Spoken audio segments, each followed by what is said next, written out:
बलवती माया बड़े बड़े ज्ञानी और सिद्ध जनों को भी प्रभावित कर देती है, तो हम जैसे संसारिक माया में फंसे हुए जीव कभी कैसे? पैदल चलने वाले की टोल में चुंगी लगती है क्या? है? बड़ी गाड़ियों की लगती है, गाड़ियों की लगती है। भजन करने वाला आदमी जानते हो कैसा होता है? तृणादपि सुनीचेन तरोर्यु सहिष्णुना अमानिना मान देन कीर्तनी यह कभी माया परीक्षा नहीं ले सकती, कभी चुंगी नहीं लग सकती। बड़े बड़ों की लग जाएगी। तुम ज्ञानी हो, दो प्रश्न का उत्तर माया प्रश्न कर रही। लेकिन जो तृणादपि सुनीचेन, जो अपने को तृण से भी नीच समझता है, वृक्ष से भी अधिक सहनशील, भगवान के नाम जापक में सामर्थ्य होती है ऐसी। जो दूसरों को मान देता है, स्वयं अमानी रहता है, सदैव भगवान का नाम जप करता रहता है, माया कभी उसको परास्त नहीं कर सकती। मामे ये प्रपद्यन्ते माया में ताम तरन्ते थे। कुछ बनोगे तो प्रश्न हो जाएगा। भगत तो भगत के लक्षण होते हैं, आप प्रश्न माया रख देगी पार हो, कुछ नहीं। भगवान के चरणों में है, बड़े नीच हैं हम, बड़े अधम। देखो भक्तों की भाषा देखो, जैसे हनुमान जी के असमय अधम सखा सुन, विभीषण जी से कह रहे असमय अधम सखा सुन, सबरी जी कह रहे अधम ते अधम अधम हित महाप्रभु कह हम तो छा परम अधमा प्राण होगर कर्मा, कुछ न बनो। बोले हम संत, तो परीक्षा माया करेगी। संत के लक्षण होते, आप इनमें पास होइए फेल हो जाओगे, भक्त फेल हो जाओगे।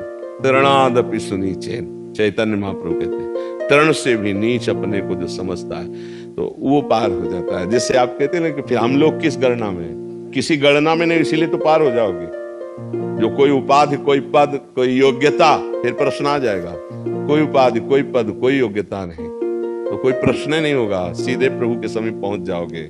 ऐसे भगवान ले चलते हैं अपने भक्त को। जैसे छोटा बच्चा लड़खड़ा के चलने लगता है तो माँ ऐसे चलाना सिखाती है कि गिरेगा तो मेरी बाहुओं में, तो करो सदा तिनके रखवारी, किनके जो केवल भगवदाश्रित है, कोई अभिमान नहीं, कुछ नहीं, कोई पद नहीं, कोई प्रतिष्ठा नहीं, बहुत छोटा बन करके निकल जाओ माया से।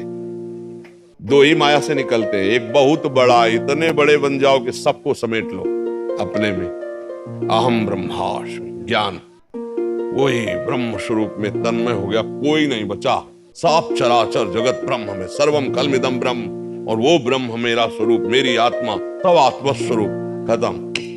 इतने बड़े बन जाओ, और या इतने छोटे बन जाओ, तृण से भी अपने को लीच समझ लो। ये भक्त होता है, वो ज्ञानी होता है। अब बीच वाले नहीं, इतने बड़े बनो कि कोई तुम्हारे अलावा रह ही ना जाए, तो बड़ा कठिन होता है। ज्ञान के पंथ कृपाण के धारा, परत खगेश लगे नहीं बारा, गिरने में देर नहीं लगती है। इसमें नहीं, इसमें भगवान का भरोसा, अपने को नीच समझना, तो चुपचाप सर झुका के निकल जाओ, यहाँ कोई प्रश्न नहीं करेगा माया का। बड़ों में प्रश्न होता है, जो ना पूरे बड़े बने और ना पूरे नीचे बने, ये जो बीच में चल रहे ना, इसी में सब प्रश्न होता है। जहां कहीं अहम आया, माया प्रश्न खड़ा कर देगी। जब गरुण जी व्याकुल हैं तो भगवान शिव उमा जी से कहते कि मेरे पास भी आए थे, लेकिन हमने गौर से देखा कि गरुण जैसे महाज्ञानी को ये कैसे संशय हो सकता है। तब देखा कि कीन हो इसका बहु अभिमाना, सो खोवंचा कृपा लिधाना, का अभिमान किया हमें लगता है, इसीलिए माया ने भ्रम पैदा कर दिया। जाओ, कैसे अभिमान दूर होगा? पक्षियों के राजा हो, जाओ काकभूषुंड जी के पास और वहां बैठो जमीन में नीचे, तो तुम्हारा अभिमान दूर हो जाएगा। भगवत कथा सुनो। एक गरुण महाज्ञानी गुण राशि स्वयं भगवान के वाहन, उनको संशय कैसे? कहीं भी जहां अभिमान आ गया वहीं प्रश्न खड़ा हो जाएगा। अभिमान रहित दैन्य भाव, तो माया नाम की कोई वस्तु ही नहीं है जो आपको परास्त कर सके। मां माने नहीं या माने जो है ही नहीं, वो परास्त क्या करेगी? रस्सी में सांप दिखाई दे रहा था, फनकारे, लेकिन जब नजदीक गए तो रस्सी, ना वो कभी सांप था, ना है, न रहेगा। ऐसे ही मत्ता परतरम नान्यत किंचित अस्ति धनंजय, भगवान कह रहे हैं धनंजय अर्जुन, मेरे सिवा कुछ नहीं है। ये जो भगवान में माया भास रही है, ये अज्ञान के कारण, केवल भगवान ही भगवान। जैसे रस्सी में न सांप था न है, पर दूर से ऐसा लग रहा है फनकाड़े बैठा हुआ है। अब या तो इतनी लंबी टार्च हो आपके पास कि सीधे आपको रस्सी दिखाई दे, वो है ज्ञान। या पहुंचा हुआ कोई पुरुष हो, उस पर विश्वास कर लो कि देख भैया मैं नजदीक खड़ा हूं, काट नहीं रहा, ये रस्सी है, वो है गुरुदेव।